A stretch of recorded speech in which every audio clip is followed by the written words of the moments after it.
je vais donc vous parler d'application des formes normales. Et peut-être avant, je vais réécrire donc, le résultat qu'a montré Patrick ce matin d'une forme différente. Alors, ça vous paraîtra différent, mais ce n'est pas différent. Voilà, alors tout ce que je vais raconter là, c'est en particulier démontré dans le bouquin qui circule là, qui est en référence ici. Bon, c'est la seule page écrite en français. Les autres sont écrites en anglais. Je pense que c'est assez compréhensible quand même. Les équations, c'est les mêmes, même en chinois. Donc, voilà. Je rappelle donc, le théorème des formes normales donc, qui a été énoncé d'une autre façon ce matin. Alors, le champ de vecteurs, moi, j'écris l'équation différentielle. Son x de ce matin, c'est un u. Le a de ce matin, c'est un L. Hein, c'est la partie linéarisée du champ de vecteurs LU plus R de U. Vous voyez que la R, c'est au moins des termes quadratiques, puisqu'il est nul à l'origine, et la dérivée est nulle à l'origine. L, c'est un opérateur linéaire. Voilà, c'est dans Rn. Et donc, ce que je suppose, c'est suffisamment régulier. Là, je n'ai pas précisé. Et donc, ça annonce l'existence de deux polynômes, l'un qui s'appelle phi, ici. Tiens, ça ne marche plus? Ça devrait marcher. Bon, ben ça ne marche plus. Bon, ben, c'est pas grave. Ça veut dire que la pile est usée. Phi, l'autre qui s'appelle n. Alors, phi, c'est pour le changement de variable qui est en fait identité plus phi, non pas phi comme ce matin. Et n, c'est la forme normale, donc c'est la partie non linéaire du champ de vecteurs transformé. Donc, le changement de variable, c'est u égale v plus phi de v. Et puis, l'équation différentielle v par v, c'est celle qui est écrite donc, ici. Voilà. Ah, des fois, ça marche. Oui, non, mais là, il est usé. Voilà. Donc, vous voyez, ici, j'ai fait attention d'écrire la partie linéaire qui n'a pas changé, la partie sous forme normale qui est le n de v ici, qui vérifiera une propriété supplémentaire. Donc, il a parlé de contrainte. Moi, je dirais plutôt c'est une symétrie supplémentaire qui est du système. C'est en fait une symétrie. Ça commute avec cet opérateur linéaire là, qui est l'exponentielle, donc t, L étoile, qui est l'adjoint de L ici. Donc, ça commute. C'est la propriété supplémentaire qu'on donne à n. Et après, on s'arrête à un certain ordre que j'ai appelé P. Et ça, c'est un reste d'ordre supérieur, l'ordre étant précisé ici. Donc, norme de V puissance P plus 1 au moins. Donc, voilà. Alors, quelle est cette propriété supplémentaire que vérifie n? Eh bien, elle est écrite d'une certaine façon ici. Donc, la commutation avec l'exponentielle de TL étoile. Et l'autre façon, c'est si je dérive ceci par rapport à t et que je fais t égale à 0. À ce moment-là, j'obtiens cette expression-là, qui est en fait une équation de dérivée partielle, linéaire, vérifiée par n, et qui, quelquefois, est plus pratique à utiliser, notamment quand l'opérateur n'est pas diagonal, n'est pas diagonalisable. C'est plus facile d'utiliser cette caractérisation-là. Là, dans le cas diagonalisable, c'est facile, parce que l'exponentielle, c'est l'exponentielle des valeurs propres, donc c'est facile. Voilà, alors, cette condition est équivalente à celle-ci pour les polynômes. C'est un excellent exercice de montrer que ça entraîne ça. Il suffit d'écrire que, puisque c'est vrai pour tout v, vous écrivez v, vous remplacez v par e puissance t, L étoile v, et vous multipliez à gauche par e puissance moins t, L étoile, et vous apercevez que ça, c'est la dérivée de quelque chose, donc, dont la dérivée est nulle, et à ce moment-là, ça veut dire que c'est constant, et le truc qui est constant, c'est puissance moins t, L étoile, n de puissance t, L étoile v, qui est constant. Vous faites t égale à 0, vous arrivez à n de v. Voilà. Donc, ce n'est pas très compliqué. C'est un bel exercice. Voilà. Alors après, en pratique, on va avoir à calculer ces formes normales. Alors là, en fait, ça revient à refaire la démonstration d'une façon un peu plus rapide. Mais enfin bon. Comment on fait? Eh bien, j'écris du sur dt de deux façons différentes. Alors la première façon, c'est de remplacer le u dans L de u plus R de u, de le remplacer par v plus phi de v, et ça fait des trucs d'ordre supérieur, un développement de Taylor jusqu'à l'ordre P, donc en puissance de V. Et la deuxième façon, c'est d'écrire du sur dt à partir de là. C'est-à-dire que j'écris dv sur dt plus la dérivée de phi par rapport à v par dv sur dt, et je remplace dv sur dt par ça. C'est une deuxième façon d'écrire du sur dt. Et en égalant les deux façons d'écrire, et en identifiant les polynômes homogènes de degré q en v, on obtient une équation, donc une série d'équations, de cette forme-là. Donc, avec cet opérateur qui est l'opérateur add machin, add diamant de Bernard, Patrick Bernard, et c'est l'opérateur homologique, on appelle ça aussi, égale quelque chose qui est un polynôme donc homogène de degré q, mais qui est connu à partir des termes de degré inférieur à q, moins quelque chose qui fera que ce truc-là appartienne à l'image de l'opérateur AL. Alors l'opérateur AL, c'est cet opérateur-là qu'il n'a pas voulu vous écrire complètement. Moi, je préfère l'écrire complètement. Bon, vous dérivez phi, vous l'appliquez à L de V, moins L, phi de V, c'est le crochet qu'il a écrit. Donc, alors la question, c'est comment avoir NQ. NQ, finalement, ça sera simplement la projection orthogonale de ce truc-là sur le noyau de l'adjoint de AL. Et la question, c'est qu'est-ce que c'est que l'adjoint de AL? Alors, ce qu'il vous a dit ce matin, c'est qu'on pouvait se débrouiller pour que l'adjoint de AL, ça soit l'opérateur A associé à l'adjoint de L. Hein? Et ça, c'est vrai. Ça se démontre vraiment en 3 lignes si on prend cette définition du produit scalaire de 2 polynômes. Alors, elle est un petit peu exotique, mais je trouve que c'est un bon exercice de terminale, enfin, pas de terminale, mais classe prépa, vous montrer que c'est un vrai produit scalaire entre des polynômes, cette fatale. Alors, vous voyez, je vais prendre un exemple, si vous voulez. Un truc simple, mettons x puissance n, scalaire x puissance p. Qu'est-ce que c'est avec cette définition-là? Alors, je remplace x puissance n par dérivée énième par rapport à x. La dérivée énième de x puissance p, eh ben, ça fera 0 si n est supérieur à p. Et après, je dois faire ça à l'origine. Alors, je vais faire ça en x égale 0. Alors, si n est plus petit que p, ça fera aussi 0 parce que il restera des x. Et donc, le seul cas où ça ne fait pas 0, c'est quand n égale p. Donc, il y a un delta np qui va se mettre là. Après, c'est le facteur qui est devant qui compte. Le facteur, ça va être factoriel n, simplement. Donc, et comme par rapport au produit scalaire canonique, qui fait 1 à la place de factoriel n, vous voyez bien que ça a toutes les propriétés du produit scalaire, simplement avec cette petite modification de facteur ici. Alors, l'avantage de l'écrire comme ça, c'est que, là j'ai écrit la propriété qui est essentielle pour nous, c'est que si je compose P avec un opérateur linéaire inversible, eh bien, quand je veux passer à l'adjoint, ça revient à composer le P' par l'adjoint de T. Alors ça, c'est vraiment très simple à montrer avec cette définition-là. Alors en fait, ça vient des physiciens théoriciens, ce produit scalaire. Ils l'écrivent jamais comme ça, parce que ça, c'est... Bon, ils l'écrivent autrement, je ne sais pas. Moi, je l'ai mis comme ça. C'est que si vous multipliez P par un certain x, ça revient, en passant à l'adjoint, à dériver P' par rapport à x. Donc l'adjoint de la multiplication, c'est la dérivation. Alors c'est ça qui les intéressait, les physiciens théoriciens. Voilà. Donc, mais on ne s'en sert pas de cette propriété-là. Nous, c'est cette propriété-là qui est essentielle. Alors ça, c'est le produit scalaire de 2 polynômes scalaires. Et si vous prenez les polynômes vectoriels, vous faites le produit scalaire de Rn habituel. Voilà. Donc avec ça, je prétends qu'il est facile de montrer que l'adjoint de AL, c'est AL étoile. Bien. Alors maintenant, on va prendre des exemples, parce qu'il faut commencer par des exemples. Et vous verrez ce que c'est que les termes résonants pour ceux qui se posent la question. Excusez-moi, vous voulez que je regarde si j'ai des piles? Non, c'est pas grave, j'ai une pile, là, ça marche. Ça marche juste pour changer les trucs, mais pas pour montrer, parce que le laser, vous voyez, il marche, puis après il s'éteint. Hop, voilà. Il est fatigué. Bon, pourtant, je changerai pas longtemps. Alors, le premier exemple que je... Alors, comme il vous a dit Patrick ce matin, les cas intéressants pour ces problèmes-là, c'est quand on a des valeurs propres sur l'axe des imaginaires. Et là, premier cas, en dimension 2, L est sous cette forme-là, les valeurs propres, c'est plus ou moins I oméga. Hein, alors, qu'est-ce que ça donne comme forme normale dans ce cas-là? Alors, eh bien, quand même, on va le mettre sous forme diagonalisée. Pour ça, il faut passer en complexe. Et donc, j'identifie R2 à une diagonale de C2. Alors, en disant, je prends Z et Z bar. Ça, c'est assez classique. Donc, voilà. Et dans cette base, dans la base que j'ai écrite ici, où avec ce vecteur-là et le complexe conjugué, eh bien, elle s'écrit I oméga moins I oméga. Facile. Bon.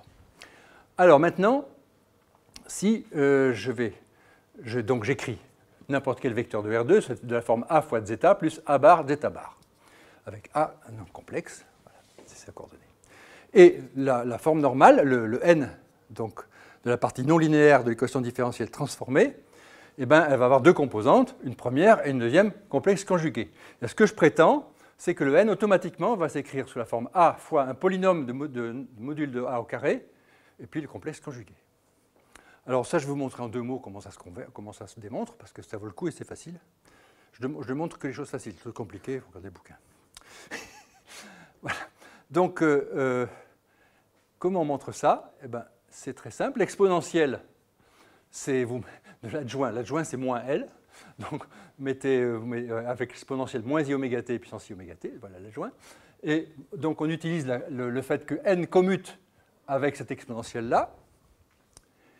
Et ça, si les deux composantes de n, je les appelle P et P bar, ben, ça veut dire que P appliqué à ce truc-là, c'est-à-dire e puissance moins I oméga t a, e puissance I oméga t a bar, ben, c'est égal à la première composante, puisque c'est la première que j'ai prise, de e puissance lt étoile fois n, c'est-à-dire e puissance moins I oméga t fois P de a bar.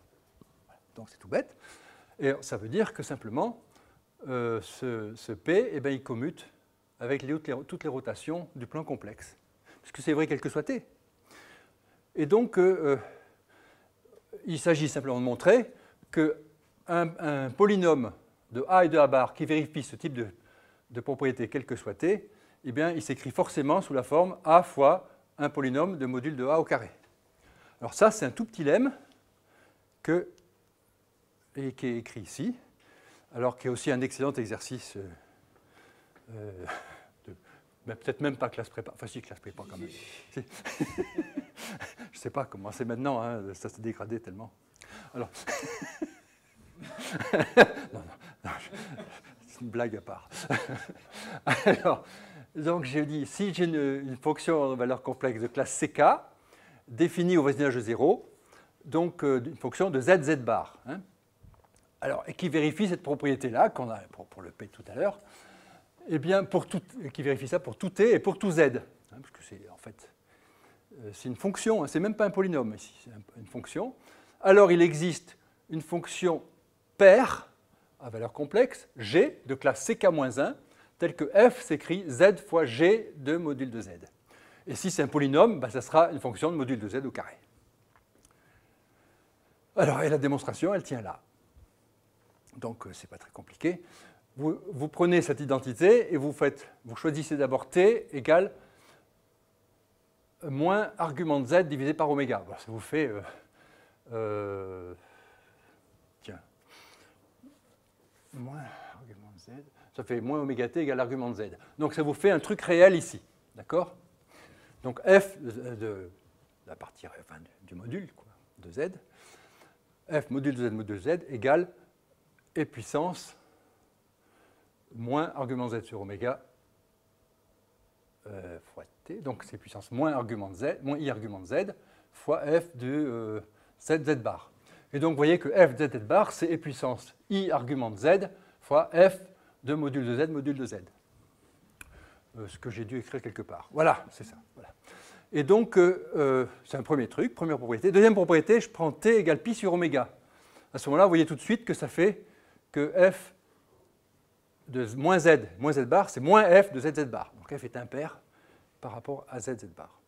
Et donc, si vous comparez les deux, ça vous dit tout de suite que f est impair par rapport à module de z. À ce moment-là, ça s'écrit module de z fois une fonction de classe ck-1. Et après, le résultat, il vient tout seul.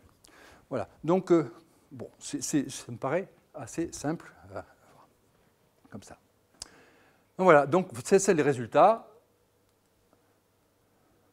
C'est les résultats que j'ai annoncés ici. Alors, ça, c'est le premier exemple simple.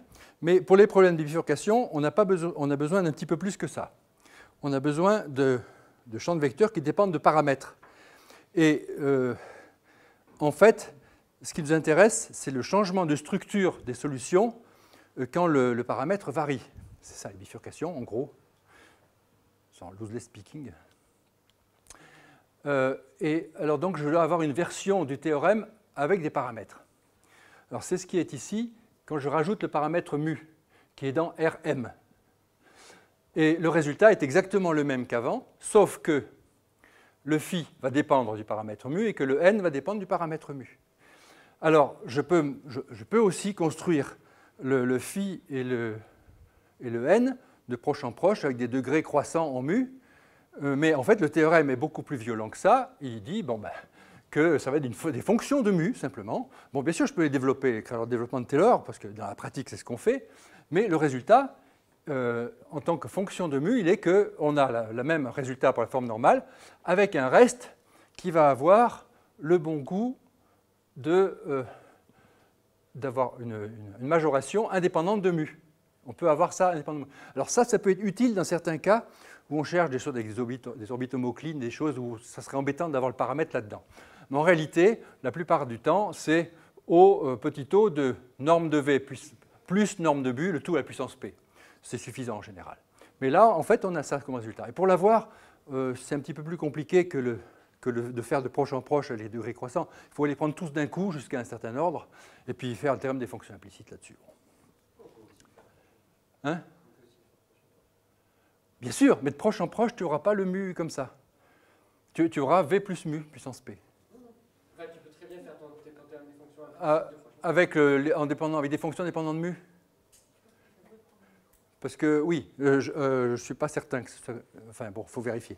Mais, non, mais je veux bien. De toute façon, le résultat, il est là. C'est le même résultat. Voilà. Donc, tout ça, c'est pour vous dire, l'intérêt de cette chose-là, c'est que donc la caractérisation est la même qu'avant, simplement le n a des coefficients qui dépendent de mu, et le changement de variable phi, identité plus phi, a des coefficients qui dépendent de mu également, ici. Voilà, alors ça c'est intéressant parce qu'en fait ça ne perturbe pas donc la forme normale. Alors en fait, il y a même dans certains exos qu'on peut trouver, même Non, enfin c'est plus tard, je vais venir après.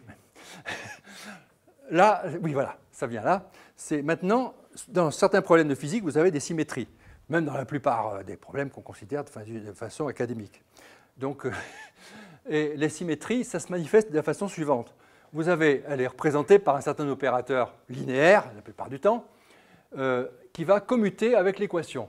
Alors ici, j'appelle T cet opérateur linéaire de Rn, et je dis qu'il va, a priori, c'est un opérateur T qui commute avec L et avec R.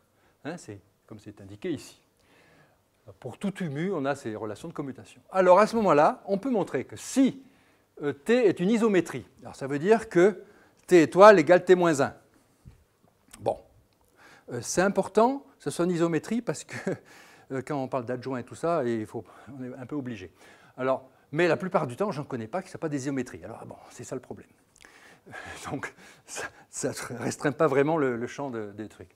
Dans ce cas-là, alors, la propriété de commutation avec T se propage sur le changement de variable et sur le n. Alors ça, c'est très intéressant ça donne les propriétés de symétrie d'origine du système se propagent sur la forme normale, en plus de la symétrie supplémentaire qu'on ajoute quand on met sous forme normale. Donc ça a été très utile pour montrer certaines choses, que je vous montrerai bientôt. Alors, il y a un autre cas de symétrie qui est important pour beaucoup d'applications aussi, c'est le cas de la réversibilité, la symétrie de réversibilité. Alors j'appelle S cette fois-ci pour faire la différence. Alors, elle ne commute pas, elle anticommute avec le champ de vecteur. C'est-à-dire que SL, c'est moins LS, et SR, c'est moins RSU. Alors, comment ça peut se présenter ça? Eh bien, c'est simple. Quand vous avez une équation différentielle scalaire du second ordre, où les dérivées premières n'interviennent que par les puissances paires, eh bien, avec un coefficient constant, mettons. À ce moment-là, vous pouvez le transformer en un système réversible comme ça, en mettant U' égale quelque chose, puis après vous avez U seconde, ben c'est la dérivée du U'. Ça vous fait un truc dans R2 qui est réversible. Et alors vous avez plein de systèmes qui sont sous cette forme-là, et on va utiliser, je vais vous montrer des exemples des choses comme ça qui sont assez parlants. Voilà, alors à ce moment-là, si on a cette propriété d'anticommutation, le polynôme phi, lui, il continue à commuter avec S, donc ce n'est pas perturbé, le changement de variable, et la forme normale, elle anticommute, comme le système d'origine, il anticommute avec la réversibilité. Donc tout va bien, dans le meilleur des mondes. Et si vous voulez savoir comment on montre ça, bah, ça ne tient pas beaucoup de place.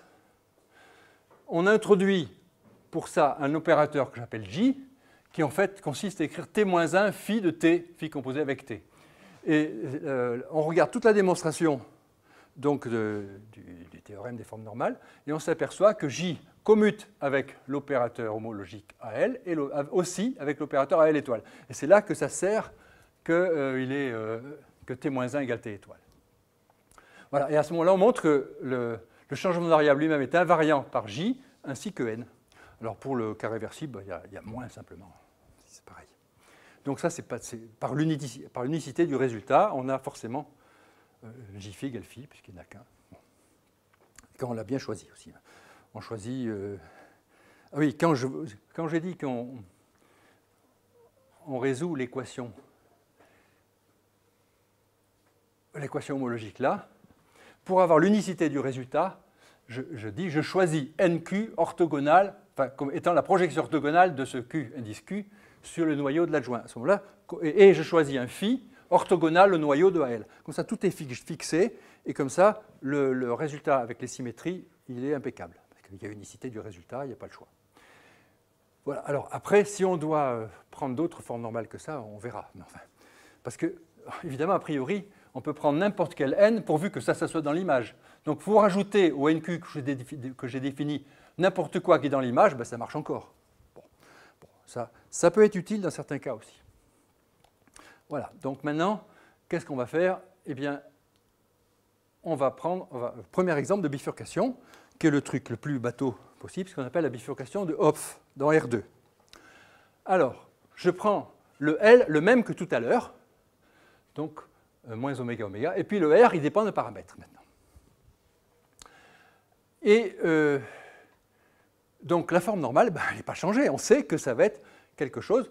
Donc si j'écris U sous la forme A fois zeta plus A bar zeta bar, donc où A étant complexe, ben, le A vérifie une équation où le champ de vecteur va être, le N, c'est le A fois Q fois fonction de module de A au carré. La partie linéaire, elle ne change pas, c'est I oméga A. Il y a ça, et puis il y a un reste. Et maintenant, la question qui se pose, c'est qu'est-ce que je sais dire d'une telle équation différentielle dans le plan complexe?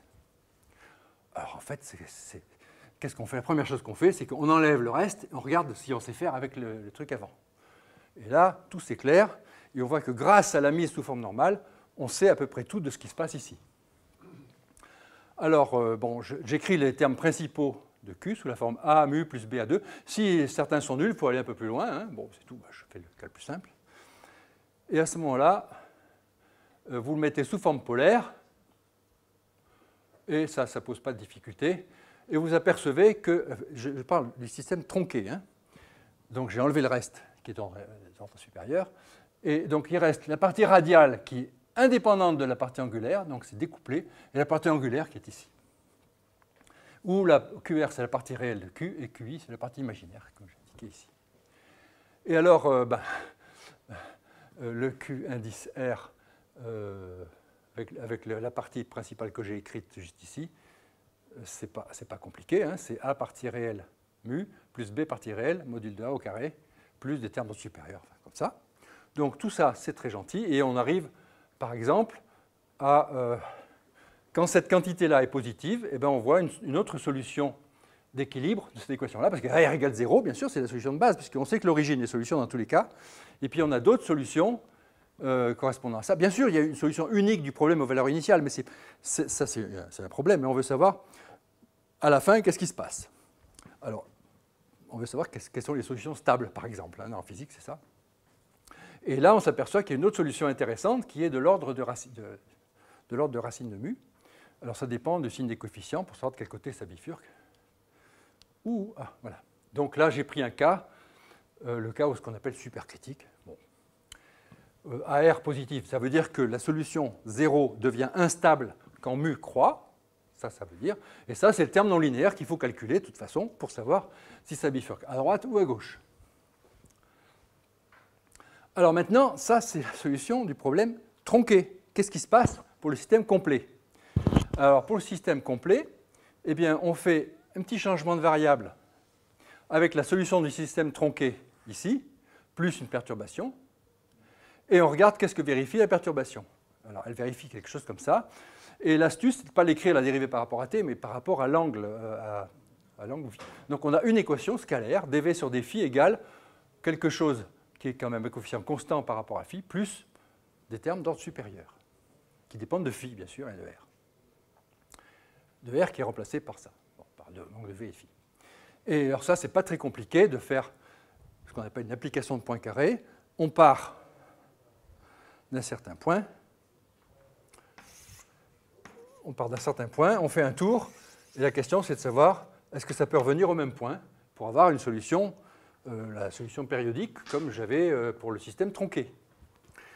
Et en fait, c'est ce qu'on appelle l'application de point carré. Et le fait que le coefficient ici soit différent de 0 est très important parce que c'est une propriété de contraction qui fait que ce truc-là, bon, ben, si on est loin d'un certain...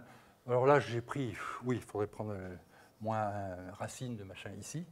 Alors si on part un peu trop à gauche, ça revient sur la droite. Si on part trop à droite, ça revient à gauche. Donc en fait, il y a un segment qui est envoyé sur lui-même. Et à ce moment-là, il y a un point fixe quelque part. Voilà. Et à ce moment-là, donc, ça veut dire qu'il y a une solution périodique qui est en fait bien approchée par celle qu'on a écrite. On peut l'approcher de mieux en mieux si on va un peu plus loin dans le développement au début, hein, mais donc c'est pour vous dire que la démonstration, elle est comme ça. Alors ça, c'est la démonstration qui en fait revient à celle d'Andronov en 1937. Mais Andronov, il ne connaissait pas les formes normales. Il l'a fait directement, et c'est un peu tordu parce qu'il y a plein de termes parasites dont il faut voir que ça ne gêne pas trop, etc. Donc c'était un peu compliqué. Poincaré, lui, il a dû deviner, il n'a pas fait le calcul, hein, il a fait deviner un petit peu. Et alors, pourquoi on l'appelle bifurcation de Hopf? Alors, Hopf, il a fait quand même quelque chose, c'était en 48, mais il a fait le truc en dimension n. En dimension n, avec simplement une paire de valeurs propres simples sur l'axe des imaginaires, et puis le reste était ailleurs. Et non résonnant, enfin ce qu'il fallait pour que ça donne une solution périodique. Alors je reviendrai plus tard sur les problèmes en dimension n, parce qu'en fait, là on ne regarde que 2 valeurs propres, on ne regarde pas toutes les valeurs propres. Hein? Donc je me suis mis en dimension 2, je ne suis pas embêté de me mettre en dimension n pour le moment. Alors on verra un peu plus tard, si on est en dimension supérieure, qu'est-ce qu'on sait faire. Voilà. Si on ne tient pas compte de ces autres dimensions pour la forme normale, puisque là j'ai résolument pris la forme normale en dimension 2 pour ça. Donc voilà la bifurcation de Hopf. Alors on peut même se payer le luxe d'en calculer une explicitement. Hein? Alors j'ai pris le système de Van der Pol, c'est super, en classique. C'est censé modéliser un circuit électrique oscillant où on injecte un petit peu d'énergie et puis c'est dissipé aussi en même temps. Enfin bon, je ne veux pas trop rentrer dans ce détail-là. Je ne suis pas physicien. Il y en a ici qui pourront vous dire mieux que moi ce que c'est. Alors, quel est l'intérêt de ce système en dehors des milliers de publications qu'il y a eu dessus? Eh ben, d'abord, il est cubique, hein, et c'est simple. Il est en plus, donc il a la propriété que je dis tout à l'heure, c'est que le L, il a des valeurs propres plus ou moins I. 0 est solution, bien sûr. Il y a des valeurs propres plus ou moins I pour l'opérateur linéarisé. Et il y a un terme linéaire qui dépend de mu aussi. Donc je l'ai mis sous la forme mu R11 de U. C'est le terme suivant ici. Et puis il y a un terme cubique. Et c'est tout. Alors là, je l'ai mis sous forme symétrique par rapport aux trois arguments, si c'était U, V, W, parce que c'est utile de le symétriser. Et il a aussi une symétrie. Celui-là, il est invariant par la symétrie qui est simplement la symétrie par rapport à l'origine. Donc, vous pouvez vérifier, c'est impair, donc ça commute avec l'identité, moins l'identité. Alors, ça a donc plein de bonnes propriétés. Et alors, on va faire le calcul avec ça. Alors, comment on fait? J'écris du sur dt de deux façons différentes. Alors, je sais d'avance que ça va être l'équation, enfin, c'est une bifurcation de Hopf. Donc je sais d'avance la forme de l'équation pour l'amplitude. Je sais d'avance que ça va être quelque chose sous la forme IA, puisque les valeurs propres c'est plus ou moins I. Après, il y a une partie linéaire en mu A, et puis une partie cubique en A module de A au carré, puis après des termes d'ordre supérieur. Donc la question, c'est de calculer ces coefficients petit a et petit b. Alors la base, c'est comme je vous ai dit tout à l'heure, elle est comme ça. Le U, je l'ai écrit comme ça, plus un phi. C'est le phi du changement de variable qui est là, qui permet de mettre ça. Donc, les inconnus, c'est les coefficients de phi par rapport à A et A bar, et puis les coefficients petit a, petit b, etc. si on va à un ordre supérieur. Alors là, je vous ai écrit le phi, les coefficients qu'on doit chercher dans phi. Donc il y a un coefficient en mu a, en mu a bar, et puis ça saute à A3, parce qu'il n'y a pas de terme quadratique, il n'y a pas de terme quadratique en A à cause de la symétrie, puisque ce phi doit commuter avec moins l'identité. Donc ça nous supprime pas mal de termes à calculer. Donc on commence à sauter à A3, A2, A bar, A bar 2, A3 bar, etc. Si on veut aller plus loin. Voilà. Et donc, il faut savoir... Alors maintenant, j'écris des du sur dt de deux façons différentes, comme je vous ai expliqué tout à l'heure. Dans l'expression du sur dt, je remplace u par cette expression-là. Et après, dans l'autre expression du sur dt, ça correspond à dériver ça par rapport à t et à remplacer dA sur dt par cette expression-là. Et j'écris les deux côtés et je regarde les puissances de mu, a et a bar. Et ça me donne... Bon, ici, j'ai pris les premières équations, les voilà. Ça, c'est le terme qui correspond à la puissance mu a. Ça correspond à A3, et ça correspond à A2 A bar. Puis après, vous avez les complexes conjugués. Alors, qu'est-ce qu'on fait avec ces équations-là? Il faut simplement voir, on veut calculer phi. Alors, il y en a une où il n'y a pas le choix, parce qu'il n'y a pas de petit a petit b ici. Mais 3i n'est pas valeur propre de L. Donc, je peux calculer phi 3, 0, 0 en connaissant ça. Le zeta, on le connaît, hein, c'est 1i. Voilà. Et les autres, il y a des conditions de compatibilité qui vont déterminer le petit a et le petit b, de façon à ce que je sois dans l'image de i moins L. Hein, pour R11 moins a zeta doit être dans l'image de i moins L. Et pareil pour la dernière équation. Alors, bon, ça, c'est de l'algèbre élémentaire. Hein. Donc, je calcule le vecteur propre de l'adjoint de façon à ce que le produit de zeta, zeta, étoile soit 1. C'est la base du halt, si vous voulez. Et on trouve les coefficients, et là, ils sont réels, mais ils pourraient être complexes, ce n'est pas gênant. Donc, ils sont réels, différents de 0. Ce qui est important, c'est que la partie réelle de celui-là doit être différente de 0, sinon il faut aller un cran plus loin. Bon, moins 3,5, parfait. Et puis, les coefficients de phi, on les trouve comme ça. Ah oui, alors là, j'étais même aux ordres supérieurs, vous pouvez aller beaucoup plus loin si vous voulez. Bon, on peut s'arrêter là. Là, c'est le 1,5 qui est là, c'est le 1,5 qui est là. Et le moins 3,5, c'est le moins 3,5 qui est là. Voilà. Ça, c'est déjà un terme d'ordre supérieur. Et puis ça encore, etc. Donc, c'est vraiment pas compliqué dans ce cas-là. Alors, évidemment, ce n'est pas toujours aussi simple, mais là, c'est quand même... Et ça veut dire que ça bifurque toujours du bon côté, etc., à droite, comme le petit dessin que j'ai fait tout à l'heure. Donc ça, c'était le premier exemple avec une équation différentielle précise. Alors, je vais donner un deuxième exemple. Ça, c'est pour vous montrer qu'on peut... Il y en a des tas, mais je veux dire, je ne vais pas vous tous les donner. Celui-là, c'est donc deux paires de valeurs propres complexes sur l'axe imaginaire. I plus ou moins I oméga 1, plus ou moins I oméga 2. Et là, la forme normale, donc, si j'applique la commutation avec l'exponentielle, j'ai des relations dans les monômes. Bon, peut-être que je vais l'écrire, parce que, en gros, alors, il y a 4 composantes. 1, 2, 3, 4. Alors, les deux premières, et puis les complexes conjugués après. Alors, par exemple, pour la première, je vais appeler, mettons N1. Eh bien, je vais avoir des monômes avec des puissances, donc, de A puissance N, A bar puissance P, B puissance R et B bar puissance S. Hein, j'ai des combinaisons de monômes comme ça.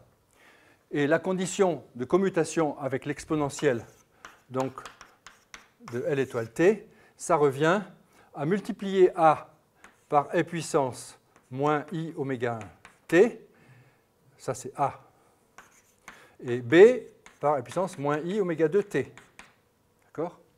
Et donc, un monôme comme ça, si j'applique E puissance LT à l'intérieur, hein, et ben ça me change A en ça, et donc ça va multiplier un monôme comme ça par E puissance moins I, N moins P oméga 1 plus R moins S oméga 2. D'accord? Multiplié donc par A puissance N, A bar puissance P, B puissance S, B bar puissance R ici et S ici. Et il faut que ce soit égal à l'application de puissance L étoile T à N1, à N en entier. Et puis la première composante, ça va être comme E puissance moins I oméga 1 T fois la même chose, A puissance N, A bar puissance P. Voilà. Donc, vous voyez que les termes résonants vont être obtenus quand cette quantité-là sera égale à cette quantité-là. Il y a un T que j'ai oublié quelque part. Voilà. Et à ce moment-là, on s'aperçoit que ça fait N moins P moins 1 oméga 1 plus R moins S oméga 2 égale 0.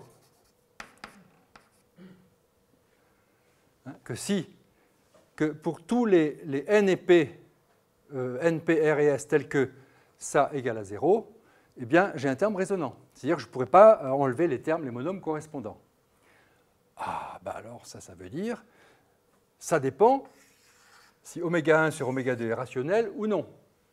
Si oméga 1 sur oméga 2 est irrationnel, à ce moment-là, ça implique que N égale P plus 1 et R égale S. Tout le résultat qui est énoncé ici. C'est-à-dire qu'à ce moment-là, si oméga 1 sur oméga 2 n'est pas rationnel, le polynôme ici, il va être A fois un polynôme de module de A au carré, module de B au carré. C'est ce qui est écrit ici. N égale P plus 1, ça veut dire que ça fait A fois A module de A puissance P. Et puis R égale S, c'est B module 2. B bar, ça fait B2. Voilà, et puis pareil pour les autres termes ici. Alors maintenant, alors c'est pas très compliqué de montrer que dans le cas où oméga 1 sur oméga 2 est rationnel, c'est-à-dire égal à R sur S, à ce moment-là, ça complique un petit peu les choses, et ça vous donne, donc la première composante, elle est là, la deuxième là, troisième, quatrième. Donc vous voyez, il y a des termes en plus, il y a un argument en plus dans la première fonction ici, et puis il y a un truc un peu exotique, qui est A bar S moins 1 fois BR, fois un deuxième polynôme de la même quantité. Voilà, donc, alors à quoi ça sert ça? C'est toujours un peu troublant, parce que quand on vous dit si tel truc est irrationnel, alors ça, si tel truc est irrationnel, ça.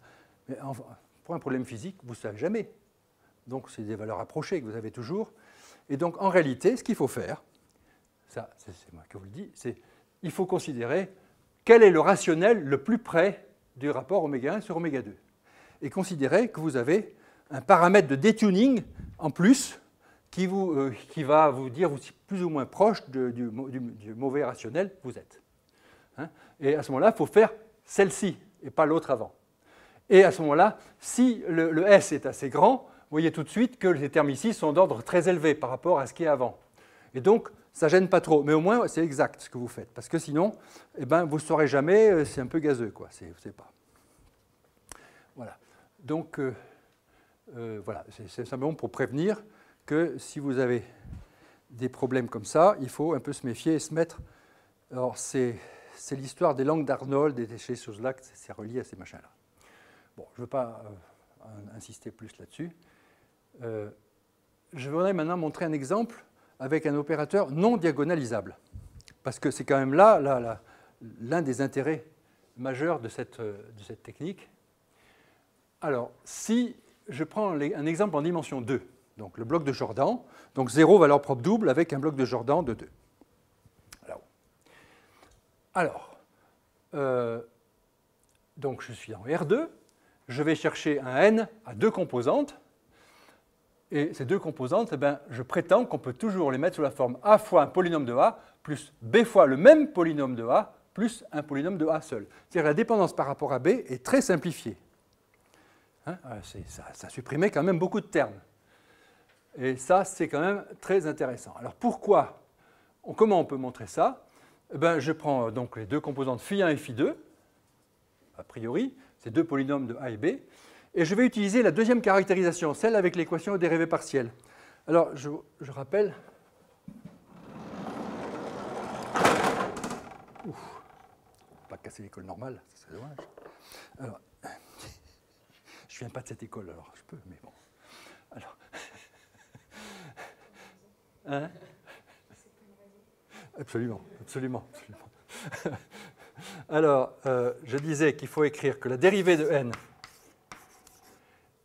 alors, la dérivée de n appliquée à L étoile U, je ne sais pas comment on l'appelle, U, mais enfin bon, L étoile, je l'appelle U, U c'est AB, voilà, égale L étoile N2. C'est bien ça? Bon, alors la dérivée, c'est en fait, il faut prendre la dérivée dans la direction L étoile U. Alors le L étoile, ben, c'est simple, le L étoile c'est 0, 0, 1, 0, donc L étoile U, U c'est AB, donc c'est 0, A. D'accord? C'est 0A, donc je dérive dans la direction 0A, c'est-à-dire que c'est la dn sur dB multiplié par A. Alors dn c'est dφ1 sur dB ou dφ2 sur dB. Donc voilà la première composante, c'est A dφ1 sur dB, A dφ2 sur dB. Et la deuxième, c'est L étoile n. L étoile n, ben, c'est simplement 0, et puis la deuxième composante, c'est la première composante de n. Donc c'est φ1. Donc c'est 0, φ1. Voilà, donc on doit résoudre ce petit système simple. Alors là, ça paraît quand même assez simple. Ça veut dire que φ1 est indépendance B, donc c'est seulement un polynôme de A. Mais ce polynôme de A, il doit être égal à A fois un polynôme encore de A et de B. Ah, alors ça veut dire que A est en facteur dans φ1. Et donc, on en déduit que ce φ1 ici, eh bien, il s'écrit A fois un polynôme de A. Et puis c'est fini, parce que si j'écris ça A fois polynôme de A, j'ai dφ2 sur dB égale ce polynôme P de A, et donc φ2 c'est B fois ce polynôme de A plus un polynôme arbitraire de A. C'est ce qui est écrit là. D'accord? Donc voilà, c'est tout simple, et je pense que cette caractérisation était quand même pas mal pour trouver ça. Alors évidemment, j'ai des exemples bien plus compliqués, vous voyez, s'il y en a qui ont la curiosité de regarder le bouquin, ils verront des exemples bien plus compliqués. Valeur propre, triple, quadruple, enfin bon, truc. Voilà. Alors, maintenant, il y a un cas intéressant dans ce cas des blocs de Jordan, c'est le cas réversible.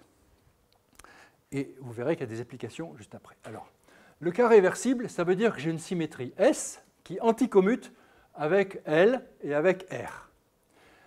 Alors, maintenant, d'autre part, j'ai mon bloc de Jordan avec des valeurs propres, des vecteurs propres zeta0, donc c'est un vecteur propre, et vecteur propre généralisé zeta1, tel que L zeta1 égale zeta0. Hein, c'est la base de Jordan.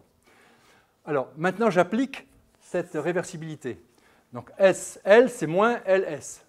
Non, mais comme ça fait 0, bah, ça reste égal à 0. Donc ça veut dire que S zeta0 est un vecteur propre. Comme il n'y en a qu'un, bah, il est collinéaire à zeta0. Donc il vaut k fois zeta0. Et comme S2, c'est l'identité, eh bien, ça veut dire que k égale plus ou moins 1. Et donc il y a deux k. Le k plus et le k moins. Donc on va séparer les deux k. Et j'ai jusqu'à quelle heure? Moins le quart. Moins le quart. J'ai commencé en retard, mais enfin bon. On va négocier. Alors, le K+, c'est ce que j'appellerais le cas O2+. Oui, c'est notation, O2, tout ça, c'est dû à Arnold. Donc, bon, je ne vais pas dire pourquoi. Enfin, voilà. Et donc, j'ai le cas O2+, et le cas O2-. Donc, le cas O2+, c'est le cas où le vecteur propre zeta0 vérifie S zeta0 égale plus zeta0, c'est-à-dire qu'il est invariant par S. Mais alors, que devient zeta1? Eh bien, si j'applique S ici, je vois que SL zeta1, eh ben, c'est S zeta0, donc il n'a pas changé, mais ça vaut moins LS zeta1. Donc S zeta1 est associé à moins zeta0. Et donc, on se dit que S zeta1, c'est moins zeta1 plus quelque chose collinéaire à zeta0, mais on peut toujours s'arranger de façon à avoir exactement cette chose-là en translatant ce qu'il faut le vecteur.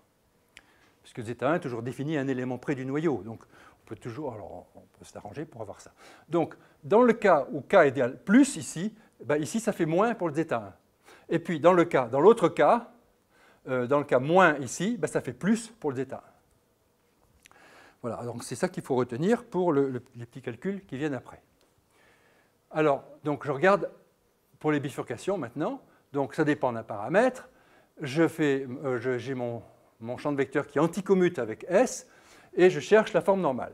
Donc j'ai un U qui vaut A zeta0 plus B zeta1 plus un phi, qui est mon changement de variable, et les équations vérifiées par A et B, eh bien, la partie linéaire, c'est B et 0, ici, hein, puisque c'est la matrice 0, 1, 0, 0. Hein, donc voilà, la partie linéaire, c'est juste le B qui est ici. Et la partie non linéaire, ah oui, mais normalement, il devrait y avoir un A P de A, et ici, il devrait y avoir un B P de A ici. Et ben, je dis, il disparaît à cause de la réversibilité. P est identiquement nul. Pourquoi? Parce que le champ de vecteur ici doit anticommuter avec la réversibilité, et la réversibilité, elle change AB en A moins B. Et donc, il faut que ça fasse l'inverse, hein, il faut que ça anticommute. Donc là, ça marche très bien, mais si j'avais un A P de A, ben, ça ne marche plus, sauf si P de A est nul. Parce que le A P de A, lui, il ne change pas, alors qu'il devrait changer en l'opposé. Donc je dois avoir que P de A égale moins P de A. Et donc, il s'annule. Donc il disparaît complètement. Et donc, il n'y a que le terme en Q de A qui intervient ici. Hein, bon, je rappelle la forme normale qui était ici. Hein, ça veut dire que le P de A qui est ici a disparu maintenant à cause de la réversibilité. Il ne reste que le Q de A. Voilà. Et le reste, bien, bon, ben, c'est un reste tranquille comme d'habitude. Alors la question, c'est à quoi ressemble le champ de, à quoi ressemble les portraits de phase donc, de ce champ de vecteurs-là. Alors ça, c'est quand même très sympathique, parce que si je regarde le système tronqué, j'ai une intégrale première de ce truc-là. Hein, ça, c'est un truc assez classique.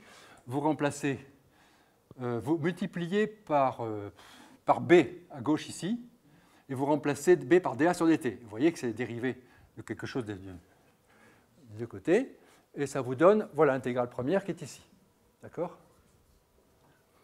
Alors après, ben, vous dessinez selon les valeurs du paramètre, selon ce que ça donne comme au voisinage de 0 uniquement. Hein, je ne regarde pas ailleurs qu'au voisinage de 0. Mais tout ça, c'est au voisinage de 0 parce que ça, c'est d'ordre mu hein, ici. Ce n'est pas bien grand. Quoique c'est même d'ordre racine de mu, puisque quand ça annule Q, ça fait moins racine de A mu sur B, le point ici. Bon, à peu près. Enfin, si je tronque les autres termes, ça fait juste ça. Donc, voilà le genre de solution qu'on obtient donc, facilement pour le système tronqué. Alors la question qui se pose d'un point de vue pour les situations physiques, ce qu'on veut savoir, c'est quelles sont les solutions qui restent bornées au voisinage de 0 ici. Parce qu'en dehors du voisinage de 0, on ne peut absolument rien garantir. Puisque les changements de variables, tout ça, c'est des choses qui sont valables, qui sont valides au voisinage de 0 seulement. Hein. Donc les solutions telles que celle-ci, celle-ci-là, c'est pas la peine de regarder. Ça n'a plus de signification avec cette chose-là. Simplement, localement, on sait que c'est comme ça, mais ça ne nous sert à rien pour le point de vue physique. Ce qu'il faut, c'est solutions bornées. Et là, il y en a plein. Là, il y a des solutions périodiques, et il y a cette solution homocline ici. Voilà. Les autres ne sont pas bornées. Donc, ça, c'est très intéressant, et on va utiliser ce résultat un peu plus loin. Alors maintenant, il faut prouver que ça reste, ces portraits de phase persistent quand on rajoute le reste. Hein, le reste, ce reste-là. Alors ça, c'est pas très compliqué à montrer en utilisant la réversibilité. Parce que si vous voyez, la réversibilité, ça change B en moins B. Donc l'axe des A, il est invariant par la réversibilité. Donc je pourrais dire, je pars d'un point ici. Pour le système tronqué, quand je pars d'un point ici, que je vais vers plus l'infini, non, je pars ici, ben, je tends vers cet équilibre-là. Si je vais à moins l'infini, je tends vers ce point-là. Bon. Maintenant, pour le système perturbé, ben, je sais que ce point-là, ben, il va être un petit peu perturbé hein, par le théorème des fonctions implicites. On montre qu'il existe encore un point d'équilibre ici sur l'axe qui est pas loin de ce point-là. Et à ce moment-là, je saurai qu'il y a ce qu'on appelle une variété instable qui part de ce point et qui va atterrir pas loin de ce point-là. De même, il y a une variété stable qui arrive là et qui arrive pas loin de ce point-là. Alors en réalité, c'est le même point parce qu'il y a la symétrie de réversibilité. Parce que quand j'ai une solution, j'ai forcément, hein, quand x de t, ici, bon, mettons a, b de t est solution, alors ça entraîne que a moins b de moins t est aussi solution. Hein, ça, c'est la réversibilité qui veut ça. Alors avec ça, ben, vous arrivez en t égale à 0 et b égale à 0, ben, c'est le même point. À ce moment-là, vous avez que quand vous avez une solution qui part comme ça et qui intersecte là, ben la solution symétrique par rapport à cet axe-là, elle est aussi solution, simplement en changeant t en moins t. Donc on a comme ça l'existence d'une orbite homocline. Bon, pareil pour les orbites périodiques, bien sûr. Donc c'est très facile de montrer ce genre de raisonnement. C'est de l'analyse simple. Voilà. Bon, à part le théorème des fonctions implicites, si vous voulez, c'est tout. Bon, ça, pas... Voilà. Donc ça, c'est le cas de la bifurcation O2+. Et alors, on va dire, bon, bah, celle-ci, je l'ai vue dans plein d'exemples. Alors, je vous en montrerai un tout à l'heure en dimension infinie, mais pour le moment, je faisais O2-. O2-, je ne l'ai jamais rencontré, et pourtant, c'est joli. Et j'aimerais bien avoir des exemples physiques avec le truc O2-. O2-, ça consiste à dire que le vecteur propre ici, lui, il est changé en l'opposé, et lui n'est pas changé. Et alors, dans ce cas-là, la forme normale est vraiment différente. Vous voyez, bon, la partie linéaire, c'est toujours la même, et la partie non linéaire, vous voyez, ça se complique méchamment. Là, il y a eu AB fois un polynôme de A2, et AQ fois un polynôme de A2. Bon, je ne veux pas trop rentrer dans les détails, parce qu'on va manquer de temps autrement, mais la démonstration, c'est complètement dans le petit bouquin, là. Et donc, la question qui se pose, c'est à quoi ressemble le portrait de phase. Et vous voyez, c'est autre chose. C'est quand même plus compliqué. Et donc, là, j'ai pris un exemple des coefficients. Voilà, bon, il y a même des situations, il y en a 4 différentes là. Donc il y a quand même des trucs assez étonnants pour les systèmes réversibles. Vous voyez, normalement, les systèmes réversibles, on pourrait dire c'est ici où il n'y a pas de dissipation. Ben, c'est quand même assez rigolo que là, vous tendez vers une solution d'équilibre en spiralant autour. Mais il existe la solution symétrique, où vous spiralez pour t tendant à moins l'infini. Voilà. Et puis là, ça ressemble plus à un système conservatif. C'est assez étonnant, mais c'est comme ça. Là, c'est des orbites hétéroclines. Vous voyez, vous partez de là, vous arrivez là, ça s'arrête. Enfin, au bout d'un temps infini, bien sûr. Puis à part ça, il y a des solutions périodiques et des choses comme ça. Donc, voilà, ça, je n'ai jamais rencontré dans les exemples physiques de cette telle situation. Mais on est prêt si par hasard ça arrive un jour. Alors maintenant, il y a un certain nombre de questions qui se posent sur ces formes normales. Si le champ de vecteurs d'origine, il est analytique, on peut développer, le développement de Taylor, il converge dans un rayon, dans un voisinage de 0, c'est bon. On pourrait continuer ad aeternam, comme ça, et qu'est-ce que ça donne? Eh bien, la question, c'est que ça ne donne rien, en général, parce que le développement diverge, en général. Disons, on ne s'est pas montré que ça converge. Et on a une majoration avec des factoriels. Alors, donc, sans que ça diverge, enfin, la majoration, elle est violente, quoi. Alors, ça donne ce qu'on appelle des séries Gevrey. Bon. Alors, le résultat qu'on peut obtenir, on peut optimiser en disant je vais aller jusqu'à un certain ordre et je vais m'arrêter dès que ça va recommencer à croître le reste. Donc, pour avoir le reste le plus petit possible, il y a un ordre un peu optimal qu'on a ici, qui est, alors, je l'écris 1 sur delta puissance b. Delta, c'est le rayon dans lequel on va regarder les choses. Hein, pour les problèmes de bifurcation, c'est racine de mu, généralement, ou des trucs comme ça. Donc, si on choisit un P de cet ordre-là, alors on montre que le reste, il est majoré par un truc comme ça, avec exponentielle moins une certaine constante sur delta puissance b. Ça veut dire que c'est exponentiellement petit. Si vous cherchez le développement de Taylor par rapport à delta, ce truc-là, vous trouvez 0 égale 0, 0, 0, 0, et pourtant, ce n'est pas 0. Voilà. Et donc, alors, d'où sort ce petit b? Alors, je vous ai donné 2 cas.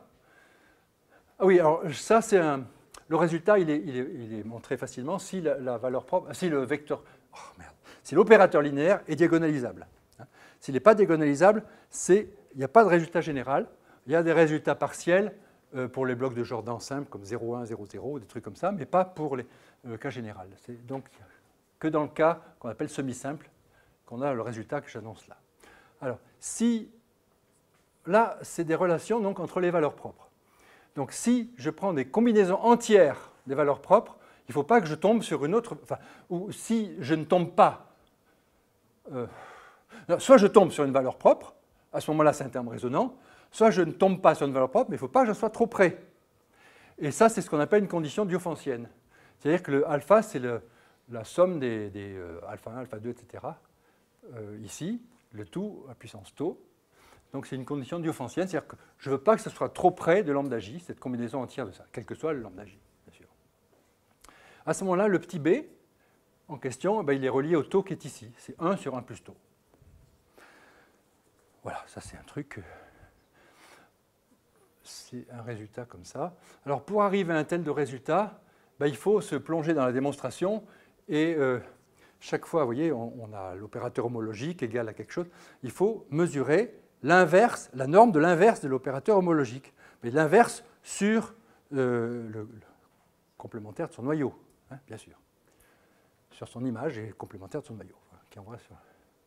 Et cette inverse-là, pour l'avoir, il faut évidemment bien avoir un bon espace pour l'espace des polynômes homogènes de degré n, etc. Et donc tout ça, c'est détaillé dans un article avec Éric Lombardi, qui est mentionné là-haut. Voilà. Donc, alors, la condition plus facile, c'est quand c'est soit résonant, soit c'est loin. Alors, vous voyez, là, les combinaisons entières de tous les lambda ne s'approchent jamais près d'une valeur propre, ou alors c'est égal à une valeur propre. Enfin, mais ça donne à ce moment-là un terme résonant, mais sinon, c'est plus grand qu'un certain entier. Quel cas là, le b, c'est 1, le petit b de tout à l'heure. C'est évidemment, si b égale 1, bon, c'est le mieux qui puisse arriver, bien sûr. Par exemple, pour cette matrice-là, vous avez cet exemple-là. Voilà. Voilà. Bon, donc ça, c'était un premier type de préoccupation qu'on peut avoir. C'est est-ce que ça converge, ces machins-là? Bon, non, mais on a des bornes pour ça. Ah oui, pour la matrice, là, pour celle-ci, dont je vous ai donné l'exemple tout à l'heure, la condition diophantienne, ça correspondrait à un truc, une condition comme ça. Donc, ils sont assez, le rapport est irrationnel, mais avec en plus une petite condition comme ça, et ce n'est pas tous les nombres qui vérifient ça, mais presque tous. Bon. Alors, dans la démonstration, oui, je vous ai dit qu'il y avait des factoriels. Alors, en réalité, oui, il y a des factoriels pour le reste, et en fait, tout est basé sur essayer de minimiser factoriel P à une certaine puissance fois la norme de V à une certaine puissance. La norme de V, c'est delta, si vous voulez. Et donc, ça, c'est des formules de Stirling qui est... Bon, peut-être qu'elles ont encore cours de nos jours, mais ça sert, par exemple. Donc, c'est pratique. Et voir que le P qui optimise ça, c'est de l'ordre de 1 sur le delta, qui est la norme de ça. 1 sur delta, puissance quelque chose. Voilà. Donc, alors ça, c'est les premiers types. Alors, deuxième type de choses qui se relient à ce que nous avons fait, c'est par exemple si vous avez un système d'équations différentielles couplées comme ça. Alors, vous avez une avec x, une avec y.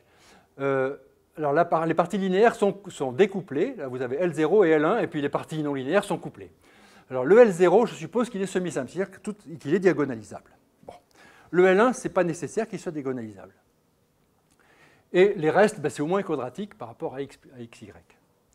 Alors, on va supposer maintenant une relation donc, entre les valeurs propres de L0 et celles de L1. Je suppose que toutes les combinaisons de valeurs propres, combinaisons entières de valeurs propres de L0, n'approchent pas de trop près les valeurs propres de L1. Alors, il y a des cas très simples où c'est comme ça, c'est quand les valeurs propres de L1 sont en dehors de l'axe des imaginaires et celles de 0 sont sur l'axe des imaginaires. Alors là, on est tranquille, par exemple. Voilà. Mais là, c'est une condition diophantienne, c'est-à-dire qu'on peut même se permettre que les valeurs propres de L1 soient sur l'axe des imaginaires, mais à condition que ce ne soit pas des combinaisons de celles de L0. À ce moment-là, ce qu'on va pouvoir faire, c'est qu'on va pouvoir arranger le système de façon à éliminer dans la deuxième équation les termes purs en x. Alors, enfin, presque éliminer. Mais imaginons qu'on les élimine. S'il n'y avait plus x ici, à ce moment-là, y égale 0 est solution. Alors, en fait, c'est presque ça. Donc, il y a un changement de variable y égale y tilde plus phi de x qui transforme le système en un nouveau système où j'ai remplacé y par y tilde. Et ici, il y a un terme qui est exponentiellement petit par rapport à x, vous voyez, qui est ici, et plus un reste où y tilde est en facteur, si vous voulez. C'est-à-dire que y tilde égale 0 est presque invariant. C'est-à-dire qu'en fait, j'ai presque une variété invariante avec y égale phi de x. Alors ça, c'est pas mal, ça permet de justifier des choses que font certains mécaniciens en théorie des vibrations, par exemple, non linéaires. Ils disent, bon, ils ont des systèmes assez conservatifs avec plein de valeurs propres sur l'axe des imaginaires. Et puis ils disent on va faire une réduction genre variété centrale, ce qui n'est absolument pas ça. Mais leur truc, il y a une idée. L'idée, c'est d'éliminer les modes à haute fréquence et de laisser les modes qui les intéressent, qui sont les plus excitables, si vous voulez. Et ils s'aperçoivent que le résultat est à peu près correct avec le résultat, avec l'expérience. Alors, l'explication est là, c'est qu'une fois que vous avez fait cette transformation, vous apercevez que si vous donnez une condition initiale telle que le y tilde est très petit, eh ben, il va rester très petit pendant longtemps. Et c'est ça le truc. Donc, j'ai même pris 0 comme condition initiale, alors il reste infiniment petit, enfin exponentiellement petit par rapport à delta, pour des temps d'ordre 1 sur delta puissance alpha. Et donc, d'un point de vue physique, ça suffit, parce qu'on ne va pas attendre éternellement avant de publier. Donc voilà. Donc, vous avez ce genre... Moi, je suis méchant, mais bon. C'est par amitié. Alors, donc, vous avez ce type de résultat qui est assez intéressant. Alors, ce que je voulais aussi préciser, c'est que si L1 n'a aucune valeur propre sur l'axe des imaginaires, alors là, il n'y a aucun souci. On est dans les conditions d'application. Là. Et en fait, il y a un théorème beaucoup plus précis que celui-là, c'est le théorème de variété centrale, qui vous dit qu'il y a une variété, il existe une variété invariante, qui est une variété centrale, sur laquelle toute la dynamique peut se ramener. Alors ça dépend, si vous avez... Alors, il y a deux cas possibles.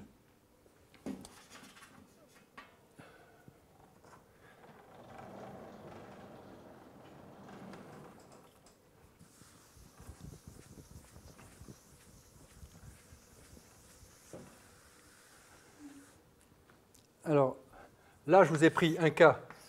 Donc, les valeurs propres, mettons, il y en a comme ça. Ça, c'est pour L0. Et puis, pour L1, mettons que vous ayez plein de valeurs propres, mais seulement à gauche. Ça, c'est pour L1. C'est sigma de L0. Voilà, c'est les valeurs propres. Alors, si vous êtes dans ce cas-là, ça s'applique. Et à ce moment-là, le théorème de réduction à variété centrale, il va vous dire la chose suivante, c'est que toute la dynamique se ramène à une dynamique en dimension qui est égale à la dimension des sous-espaces invariants correspondant aux valeurs propres sur l'axe des imaginaires. C'est-à-dire, ça correspond à quelque chose qui s'est traité avec la variable x uniquement.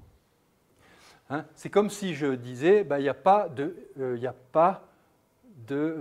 tilde dans l'équation y égale y tilde plus phi. C'est y égale phi de x qui serait invariante. C'est y tilde égale 0, si vous voulez. Alors, si vous voulez, alors c'est beaucoup plus compliqué à démontrer, parce que ça, c'est de l'algèbre, hein, simplement. Ça, c'est de l'analyse sérieuse. Ça, c'est plus compliqué. Ça ne veut pas dire que l'algèbre, ce n'est pas sérieux, hein, attention. C'est plus que de l'algèbre, il y a un petit peu plus de choses, mais bon, mais pas beaucoup plus. Donc, alors, il y a ça, et il y a l'autre situation où ça s'applique aussi, c'est où vous avez des valeurs propres comme ça, vous en avez là, et vous en avez là. Donc ça, c'est le spectre de L1, et ça, c'est le spectre de L0. Alors, si vous avez ça, ça s'applique aussi.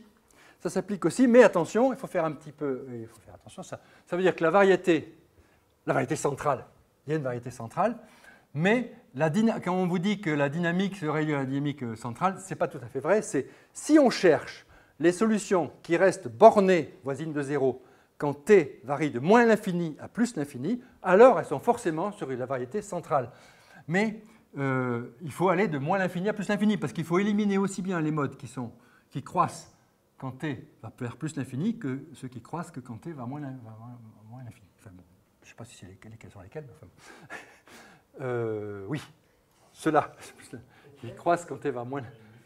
Alors, donc la réduction à la variété centrale, il y a deux applications. Il y a le cas parabolique, si vous voulez, où on regarde le problème d'évolution à l'instant initial, qu'est-ce que ça va tendre, qu'est-ce que le système va faire quand t tend vers plus l'infini. Ça, c'est ce cas-là. Dans les problèmes de stabilité hydrodynamique, c'est cette situation-là qu'on utilise. Et dans le cas réversible, c'est là, parce que dans le cas réversible, de ce dont il faut se rendre compte, c'est que quand lambda, hein, dans le cas réversible, si lambda est valeur propre, alors moins lambda est aussi valeur propre. Hein, parce que vous avez, mettons, L zeta égale lambda zeta, vous appliquez S, et ça vaut moins L S zeta. Et donc, vous voyez que moins lambda est valeur propre pour le vecteur propre symétrique. Donc, si lambda est valeur propre, moins lambda est valeur propre. Donc, quand vous avez lambda, vous avez aussi lambda bar, et donc vous avez moins lambda et moins lambda bar. Donc, dès que vous avez une valeur propre, ben, vous en avez 4. Ou si vous en avez une là, vous en avez une là. Ou si vous en avez une là, ben, vous en avez une là, ben, comme d'habitude. Voilà. Donc, si vous voulez, ces situations-là, dans les systèmes réversibles, c'est ce qui se retrouve. Et dans les systèmes réversibles, on ne va pas chercher les solutions, dans ce cas-là, il y a des valeurs des deux côtés, on ne va pas chercher les solutions qui tendent vers quelque chose quand t va vers plus l'infini. Ce qu'on veut savoir, c'est celles qui restent bornées pour tout t. Hein, et c'est celles qui correspondront à la variété centrale. Voilà. Donc c'est juste un aparté à propos de ce truc-là. Mais là, on atteint analytiquement à quelque chose de très proche de la variété centrale. C'est une variété presque invariante, disons. Voilà. Ah oui, alors maintenant, quelques exemples de mécanique des fluides. Alors, qu'est-ce que c'est que ce truc-là? Alors ça, c'est un exemple. Alors évidemment, là, ce n'est plus la dimension finie. C'est un problème donc d'instabilité hydrodynamique où on applique très bien les techniques de réduction, forme normale en particulier. Alors, là, il s'agit de l'écoulement entre deux cylindres coaxiaux, ici, qui sont en rotation. Alors, soit ils tournent dans le même sens, soit en sens contraire, soit il y en a un qui ne tourne pas et l'autre qui tourne, etc. Bon. Et alors, ça, c'est un truc vieux comme le... Enfin, pas vieux comme le monde, mais disons que... oui, on appelle ça problème de Couette. Je ne l'ai pas mis. Couette-Taylor. Couette, c'était un Français. Ce n'est pas l'inventeur des couettes. C'est... sous quelque forme ce soit d'ailleurs, c'est un gars qui a inventé un viscosimètre, avec, donc, en mettant un fluide entre deux cylindres, mais lui, son cylindre intérieur était fixe, et il faisait tourner le cylindre extérieur, et mesurait le couple de résistance donc, à la rotation, et il disait, c'est dû à la viscosité, et c'est même proportionnel, et ça se démontre pour l'écoulement simple de Couette, dit de Couette. Cet écoulement simple, ça consiste à avoir simplement des cercles concentriques pour les particules. Et en fait, même si vous mettez un truc de verre, vous ne voyez rien, parce que toutes les particules font la même chose, donc il n'y a rien qui distingue un endroit d'un autre. Hein. Donc vous ne voyez rien dans ce cas-là. Et puis il y a un gars, dénommé Malloc, je crois, plus tard, qui a dit, et si je faisais tourner l'autre cylindre? Alors, il fait tourner l'autre cylindre, et heureusement, on ne voit plus rien, et c'est complètement faux. Alors après, il s'est aperçu que c'était une instabilité et que quand je fixe par exemple le cylindre extérieur, que je fais tourner le cylindre intérieur, ça tend à entraîner les particules à la même vitesse que les cylindres. Hein, et donc les particules qui sont à l'intérieur vont avoir tendance à être éjectées vers l'extérieur et ça crée l'instabilité. C'est simplement freiné par la viscosité, d'où un certain nombre donc, de choses qui ont été notamment... la première étude très sérieuse a été faite par Taylor, d'où l'appareil de Couette-Taylor, enfin, problème de Couette-Taylor, Taylor en 1923, qui a fait l'étude du problème linéarisé. Alors, linéarisé autour de la solution de Couette. Donc, vous prenez la solution de Couette, c'est-à-dire les cercles concentriques, on linéarise autour de ça, et on regarde les valeurs propres de l'opérateur linéarisé. Et il l'a fait que pour les solutions axisymétriques, c'est-à-dire qui ne dépendaient pas de l'angle autour de l'axe. Ça ne dépend que de Z, et c'était des solutions en des puissances I k Z, hein, donc on suppose même que c'est périodique dans les directions comme ça. Bon, il ne faut pas trop s'en faire pour ça, parce qu'en réalité, ces systèmes sont assez robustes par rapport aux conditions aux limites quand elles sont assez loin. Donc bon, ce n'était pas gênant. Et il a prouvé qu'il y avait une instabilité dans ce cas-là. Bon. Alors le problème, c'est qu'après, il n'a pas fait de la théorie non linéaire. Il a fallu attendre beaucoup plus tard, les années 60, 1960 quand même, pour trouver des gens qui ont fait la théorie non linéaire et montrer, eh bien, par exemple, voilà, la première solution bifurquée, c'était une solution, c'est celle-ci là. Ça, c'est ce qu'on appelle les rouleaux de Taylor. Alors, ça consiste, vous voyez, ça c'est la section, une section donc, par un plan méridien. Donc vous avez les particules se baladent sur des tores. Hein, ça fait mettez particules qui tournent comme ça sur un pneu. Voilà. Alors, et puis c'est séparé par des plans qui ne sont pas traversés par le fluide. Ça, c'est la flèche de mon ordinateur qui se balade là. Voilà. Alors, ça, c'est une bifurcation dont je ne vous ai pas parlé.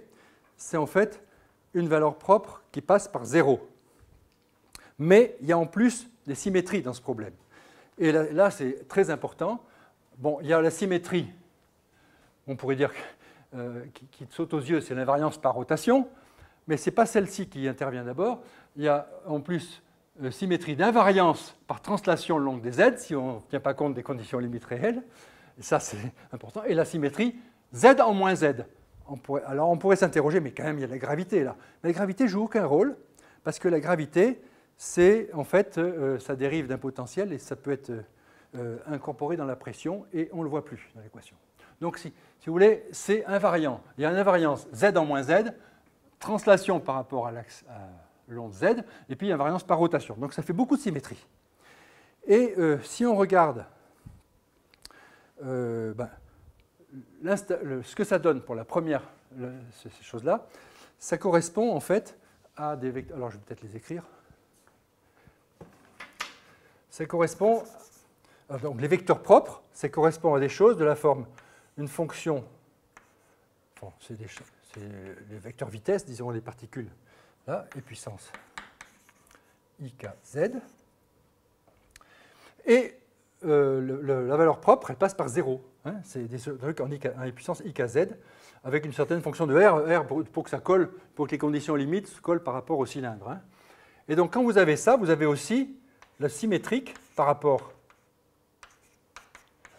à z égale 0 et puissance moins ikz. Donc chaque valeur propre, la valeur propre 0, elle sera double, automatiquement. Donc la valeur propre est double, mais ça c'est dû à la symétrie. Quand vous avez une valeur, l'invariance qu'on a, alors vous voyez, ça donne des choses qui sont périodiques en z. Alors un truc périodique, bon, c'est assimilable à un cercle. Donc en fait, vous avez une invariance par le groupe O de 2. C'est la symétrie du cercle. Donc vous avez la rotation. La rotation, ça correspond à la translation par rapport à z ici. Z plus 2pi sur k, ça ne change rien. Hein. Bon. Et puis z en moins z. Ça vous donne la symétrie O de 2. Et puis vous avez une symétrie autour de l'axe, c'est une symétrie SO de 2. Voilà. Ça c'est pour l'angle θ, et ça c'est pour le z. Eh bien, là, le vecteur propre ne réagit pas par rapport à la rotation θ. Donc c'est une action triviale là-dessus. Par contre, changer z en moins z, ça vous échange ce vecteur propre en ce vecteur propre. Et à ce moment-là, c'est très facile, je ne vous ai pas fait la théorie, mais c'est très facile de voir qu'à ce moment-là, vous allez avoir une équation pour les amplitudes A complexes, là encore, hein, pour faire A fois zeta plus A bar zeta bar, comme tout à l'heure. Vous avez un dA sur dt qui va s'écrire encore sous la forme petit a mu A plus b a module de A au carré, comme ça. Mais où les coefficients ici sont réels. C'est dû à la symétrie. Parce que la symétrie doit rester, ce système doit rester symétrique quand je change A en A bar. Et donc, ça me donne forcément que A et B sont réels. Voilà. Alors ça si vous regardez selon les signes des coefficients, ben, ça vous donne des solutions, ça donne un cercle de solutions. Oui, alors là, je commence à en écrire trop sur cette page.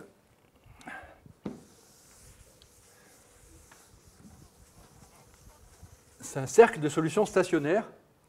Donc ces solutions sont stationnaires, c'est-à-dire que ça ne varie pas en fonction du temps. À un endroit donné, vous voyez toujours la même chose. Hein. Donc vous avez un cercle, le portrait de phase, c'est un cercle de solutions stationnaires. Donc si vous partez de cet endroit-là, vous allez tendre vers ce point-là, sinon vous comme ça, etc. Et ça c'est l'origine, ça c'est couette. Et puis ça c'est les rouleaux de Taylor, mais c'est indéterminé à une translation près en Z. Voilà. Donc je suis rapidement dit comme ça, mais voilà c'est à quoi correspondent ces choses-là. Maintenant, ce que je voulais présenter de façon plus complète, c'est l'autre cas. Si les cylindres tournent, si les cylindres tournent dans le même sens, on voit ça. Si les cylindres tournent en sens contraire, on voit complètement autre chose. Et c'est plutôt des choses comme ça. Alors je vais peut-être... Attendez, qu'est-ce que j'ai montré après? Oui, alors... Bon, ça, c'est les rouleaux de Taylor. Oui, ça, c'est évidemment, ça sort mal, parce que c'est des photocopies de machin. Bon. Vous voyez, c'est quand même assez flagrant que c'est périodique, etc. Hein. Pourtant, les conditions limites ne sont pas périodiques. Mais bon. Et ça, si vous y regardez bien, vous devriez voir que ça fait des hélices. C'est-à-dire qu'ici, ce n'est pas au même niveau que là. Vous voyez, et pareil, ça continue. Ça, en fait, ces hélices fait comme ça. Et donc, ça doit faire, en projection, ça fait comme des sinusoïdes, mais ça ne se voit pas trop. Je suis désolé. Bon, mais raisonnablement, on peut le croire. Ou alors, vous vous renseignez, vous verrez, les physiciens sont d'accord avec ça. Alors, sinon, j'ai même une vidéo, si on a le temps, c'est bon. Les expérimentateurs m'ont filé leur vidéo là-dessus. Donc, ça, c'est un truc hélicoïdal. Alors, maintenant, comment ça se fait que ça peut arriver, ça? Alors, oui, alors... Donc, dans le cas où les cylindres tournent dans le sens contraire, ce qui se passe, c'est qu'on a de bifurcation de Hopf. Mais ça veut dire que là, je vais avoir des valeurs propres complexes, et puis le reste, des valeurs propres, et c'est des parties réelles négatives, donc ça ne va pas jouer. Mais ces valeurs propres, à cause de la symétrie, alors comment elles sont, ces valeurs propres complexes? Eh bien, le vecteur propre, il va être toujours de la forme U de R, un certain U de R, on va être un chapeau si on veut, et puissance I kz plus mθ. Et puis ça, c'est pour la valeur propre I oméga. Et puis il y aura la même chose pour moins I oméga. Enfin, pour moins I oméga, la valeur propre complexe conjuguée. Mais vous voyez que si j'ai ça, j'ai aussi la même chose avec moins, alors c'est la symétrie S. J'applique la symétrie Z à moins Z, j'ai puissance I moins kz plus mθ. Et ça, c'est pour toujours la valeur propre I oméga. Donc j'ai une valeur propre double ici, et une autre valeur propre double ici, qui sont les complexes conjugués. Donc je suis en dimension 4. Et donc il faut que j'écrive un système en dimension 4, avec des amplitudes A, B, A bar, B bar. Alors on montre, c'est pas très compliqué, hein, c'est même pratiquement un jeu au bout d'un moment, que ça donne un système comme ça. Donc, ça, A et B sont complexes. Alors, I oméga, c'est la valeur propre I oméga que j'ai écrit ici. Et puis, vous avez le complexe conjugué pour moins I oméga. Et à ce moment-là, le système différentiel, vous voyez quand même qu'il est sympathique. Et ça, c'est dû au fait que ça reste invariant par les symétries dont je vous ai parlé. Hein, les symétries, par exemple, la rotation, elle vous change cette valeur propre. Si vous changez θ en θ plus alpha, ça multiplie ce vecteur-là par e puissance im alpha. Celui-là par e puissance im alpha, mais les autres par e puissance moins im alpha, moins im alpha. Si je change z en z plus petit a, celui-là c'est multiplié par e puissance ik petit a, celui-ci par e puissance moins ik petit a, celui-ci par e puissance moins ik petit a, et celui-ci par e puissance ik petit a. Donc c'est des actions différentes. Et si je change z en moins z, encore ça échange a et b.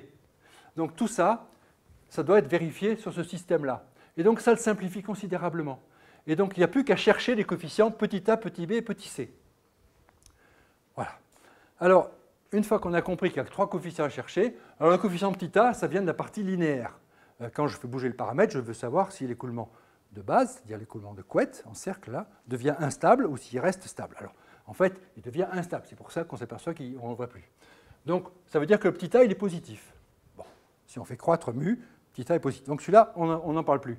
Alors maintenant, il faut calculer les BC. Alors on les a calculés. Il y a, dans les années 80 et quelques, on a calculé ça. Et ça se calcule. Et on a trouvé des choses. Alors ça, c'est la partie réelle de B, partie réelle de C. Parce que je peux passer en polaire et ça me donne un système dans le plan avec pour les parties principales. Si j'enlève les restes, comme ici, ça me donne un système dans le plan qui est facile à étudier. Et alors, il y a des équilibres, là, là, là, par exemple, et on regarde leur stabilité. Et on a complètement les portraits de phase, donc selon les valeurs des parties réelles de B et des parties réelles de C.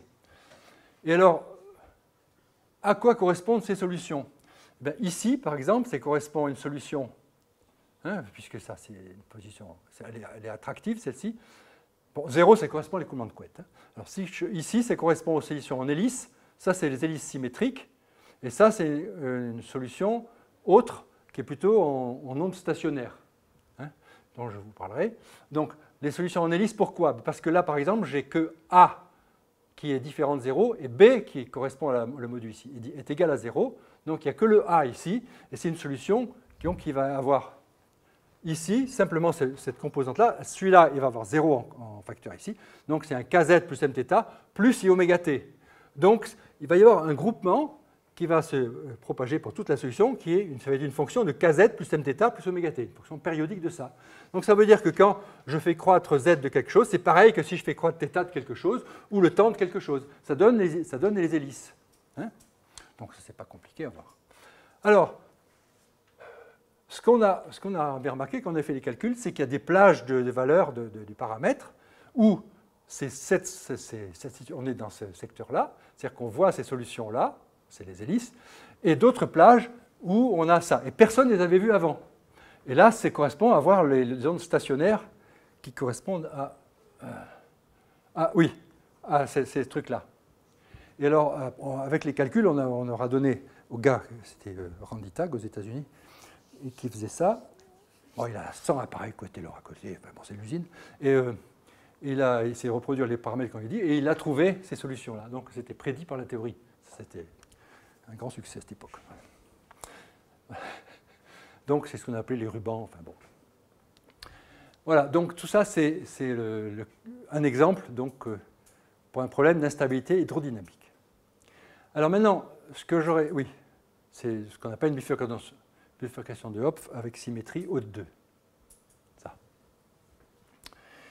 Alors maintenant, un autre exemple, alors c'est sur la théorie des vagues. En théorie des vagues, alors ça c'est un truc assez historique, alors c'est illisible parce que c'est comme ça. Oui. Bon. Alors il décrit, c'est Russell qui décrit quelque chose, il décrit qu'en 1854 ou je ne sais pas quoi, il a regardé ce qui se passait sur le canal qui joint Édimbourg à Glasgow. Et il s'est aperçu, il se baladait là, il s'est aperçu qu'une péniche s'arrêtait brusquement. Bon.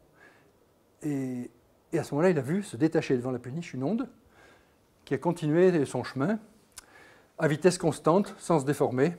Il l'a suivi à cheval pendant des miles. Là-bas, c'est des miles.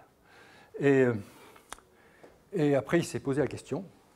Alors, il l'a reproduit devant l'Académie, la Royal Society. Voilà, en faisant tomber un poids dans l'eau, tac, il a vu, il a fait un truc comme ça.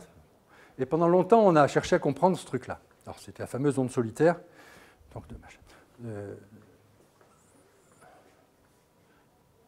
propagation of solitary wave, vous pouvez dire. Russell's original situation as the propagation of a solitary wave. Voilà. Ah, et après, historiquement, en 98, ils se sont dit, on va reproduire... En 95, pardon. Ils ont voulu reproduire ça, sur le même canal. Alors, c'est les gars en Écosse, là-bas. Donc, vous voyez, ils sont habillés, donc ils ont froid, c'est normal, c'est l'Écosse. Et donc, ils sont mis sur un canot pour suivre l'onde solitaire qui est baladée là. Ça les a beaucoup amusés. C'est sur le web, vous pouvez voir ça. Donc, ah oui, c'est en 1834 qu'ils avaient observé ça, 10 ans après seulement à la Royal Society. Donc, comment on peut expliquer ce truc-là? Eh bien voilà, si on regarde, alors je vous épargne l'analyse fonctionnelle et tous ces trucs-là. Donc, on écrit les équations de la mécanique des fluides parfaits, ici, avec un fond, et on regarde, il y a une surface libre. Le problème, c'est la forme de la surface libre est inconnue. Et on peut reformuler le problème de façon, c'est standard maintenant, de façon à écrire comme un système dynamique. Mais la dynamique, on cherche des ondes, c'est-à-dire on cherche des solutions de la forme x moins ct, hein, que j'appelle xi si vous voulez, ou n'importe. Et c étant la vitesse des ondes. Hein. Et donc, on cherche des solutions donc, de moins l'infini à plus l'infini. On ne cherche pas à l'évolution, ce n'est pas un problème d'évolution. C'est un problème, ce qu'on appelle un problème de Cauchy mal posé. Et donc, en cherchant ça, on peut toujours linéariser autour de la solution de base qui est le repos. Et on trouve à ce moment-là, il y a deux paramètres dans le problème. Il y a un paramètre lambda, un paramètre B. Alors le paramètre lambda, il fait intervenir la gravité. et le paramètre B fait intervenir la tension de surface. Pourquoi on s'appelle comme ça, j'en sais rien. B, si, parce que c'est le nombre de bondes. Enfin bon, lambda, c'est l'inverse du nombre de Froude. Alors bon, c'est comme ça. Beaucoup de gens donnent des noms à des paramètres comme ça. Bon.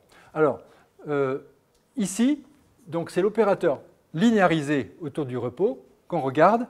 Et qu'est-ce qui est important? C'est ce que je vous ai dit tout à l'heure. La réduction par la technique de variété centrale consiste à regarder ce qui se passe sur l'axe des imaginaires au moment critique, hein, pour mu égale à 0 ici. Vous regardez qu'est-ce qui se passe là. Et les autres valeurs propres, elles sont éliminées par la procédure de réduction à la variété centrale. Et donc ce qui est important, c'est regarder ce qui se passe sur l'axe des imaginaires ou au voisinage de l'axe quand mu varie. Et là, ce qui se passe, par exemple, sur cette demi-droite ici, c'est qu'il y a deux valeurs propres qui étaient imaginaires pures se tamponnent quand elles sont là, et puis après, quand je passe au-dessus, elles s'écartent en étant sur le... c'est ça, elles se tamponnent là, elles se mettent valeur double, non semi, enfin avec un bloc de Jordan ici, et après, ça se sépare en deux valeurs propres réelles symétriques. N'oublions pas, c'est un problème réversible ici, c'est invariant x en moins x. Bon. Et donc, vous avez des valeurs propres autant à droite qu'à gauche. Et donc, j'ai cette situation-là. Alors, imaginez que vous avez réduit votre problème à la variété centrale, maintenant c'est dimension 2. Et c'est dimension 2 avec un bloc de Jordan au moment critique, hein, qui correspond à lambda égale 1 ici. Et qu'est-ce qu'il y a? Je vous ai fait le dessin tout à l'heure, il y a une orbite homocline. Là voilà, l'orbite homocline, ça correspond à quelque chose qui a plus et moins l'infini tend vers la même chose. La même chose, c'est l'état surface plate ici, et au milieu, ça fait autre chose, c'est ça. Alors ça, c'est ce qu'on appelle donc une onde solidaire de dépression, parce que ça, il y a un creux. Alors c'est bizarre, parce que celle qu'on a vue sur la figure, elle est d'élévation. Donc c'est pas ce cas-là. Oui, parce que ici, ça correspond aux situations avec une grande tension de surface.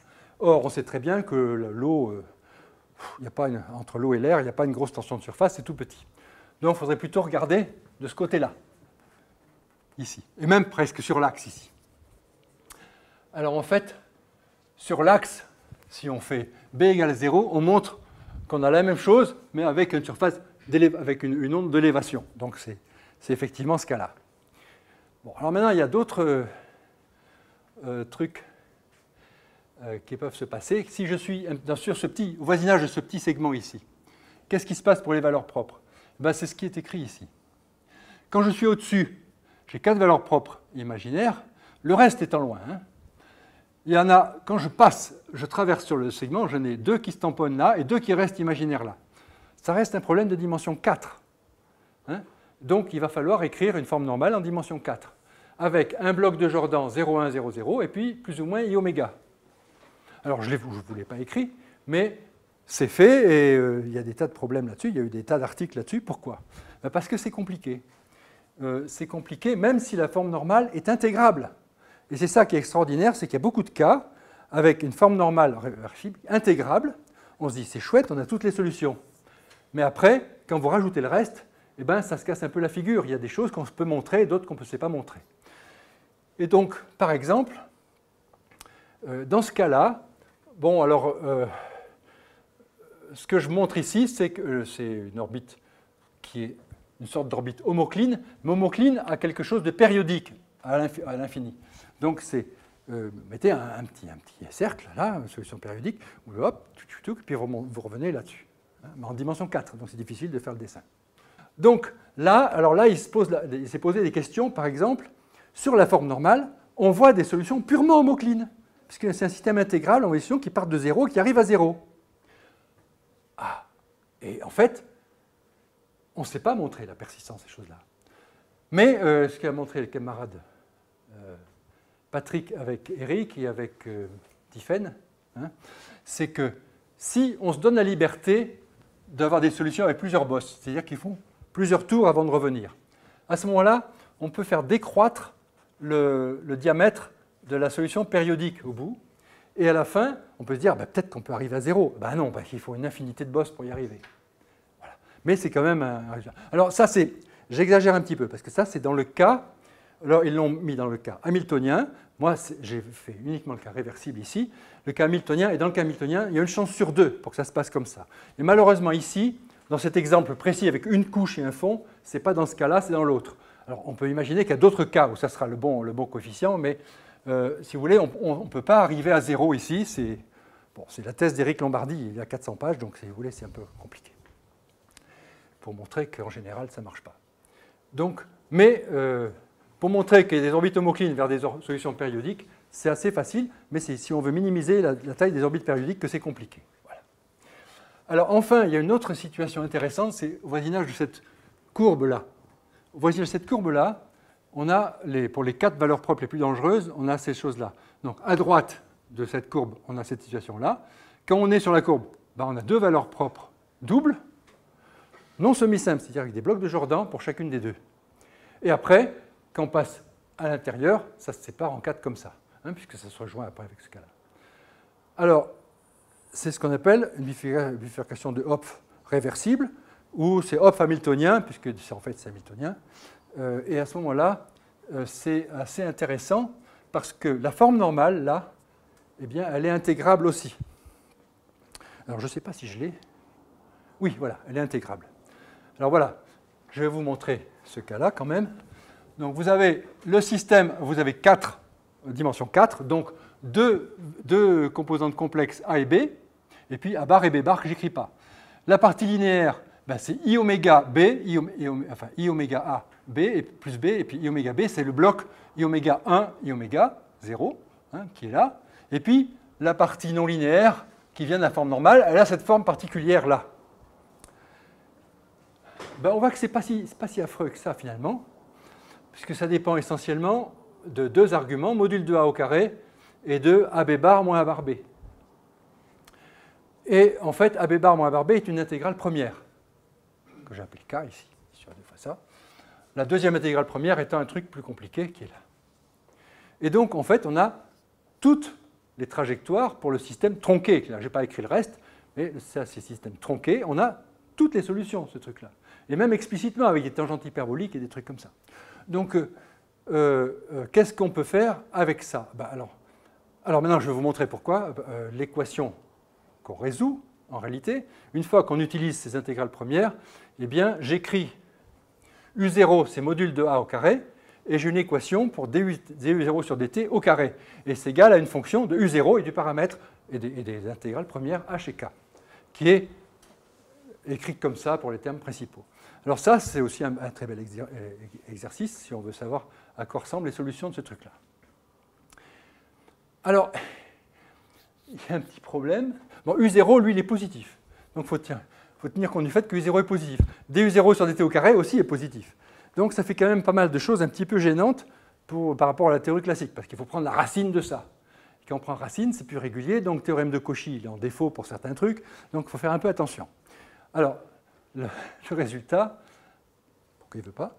Voilà. Vous voyez? Bon, ça, c'est un dessin dans le plan HK des intégrales premières. C'est le dessin de la courbe représentative de f, ici, en fonction de U0. Vous voyez, c'est une cubique. Bon, alors cette cubique, elle est comme ça, selon la situation où vous êtes dans le plan des paramètres, HK. Et je vous ai fait le cas, alors je vous ai fait un cas particulier ici. Oui, le cas Fauclusing, oui, c'est le cas A mu positif, B négatif. Ah oui, oui, il est écrit là-haut. Voilà, c'est un des cas possibles, et c'est le cas qui apparaît dans les vagues. Donc, dans ce cas-là, la cubique, elle est comme ça. Et le cas qui est intéressant, c'est quand j'ai H et K égale à 0, la cubique, elle est tangente à l'origine ici, et puis elle est séquente ici. Et alors, si on regarde bien l'équation différentielle, ça veut dire que vous allez avoir une orbite homocline.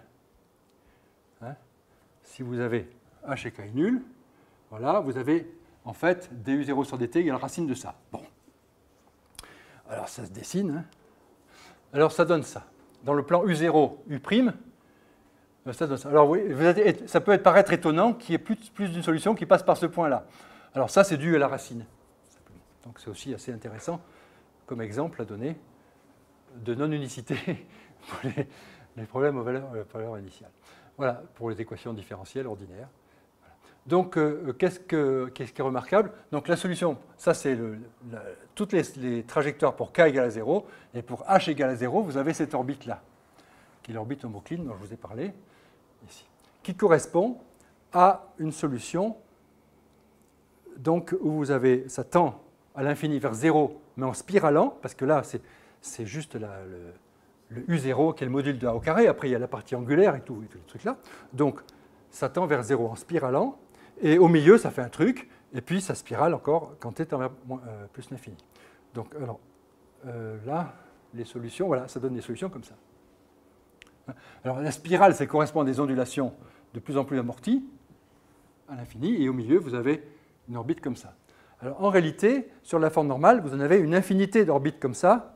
Vous avez un cercle d'orbites homoclines comme ça. Et ce qu'on s'est montré quand on rajoute le reste, c'est la persistance de deux d'entre elles. Les deux qui sont symétriques. Il y a celle qui est de dépression comme ça et une qui est d'élévation comme ça. Et les autres, on ne sait rien encore. On ne sait rien montrer encore là-dessus. Donc, voilà le genre de résultat qu'on peut obtenir pour ces trucs-là. Bon, je crois que c'est fini, si je comprends. Oui, voilà, c'est fini. Voilà. Au début de votre exposé, oui. Ça marche. Vous avez parlé de detuning. Hein, donc, ah oui, oui. Mais oui. en Alors, précisant bien, il faut obtenir le rationnel le plus proche. Vous aviez du R sur S. Oui, et S était c'est le S, éventuellement c'est le S grand. le plus petit possible. D'accord. Donc, Oui. quand on est en physique, on considère les R sur S avec des S de dénominateur petit. On appelle ça les Oui. rationnels daltoniens. Enfin, Ah, donc, je ne savais pas. bon, enfin, disons des S très petits. D'accord. Il est évident que si S est égal à quelques millions, on distingue plus ça trop n'a les pas rationnels. d'importance parce que le terme, c'est dans les restes d'ordre très élevé après. Oui, alors ce qui était intéressant, c'est justement quand S ça. égale 2 ou 3, ça c'est Le terme supplémentaire, vous pouvez revenir sur le terme supplémentaire, il était justement en S puissance K moins, en Oui, puissance S moins 1. Oui, il faut compter. C'est R plus S moins 1 le truc, le terme. Voilà. Vous voyez, c'est R plus S moins 1, les termes un peu bizarres déjà. Les premiers termes bizarres. Donc vous aviez évoqué les langues d'Arnold. Ah oui, alors là.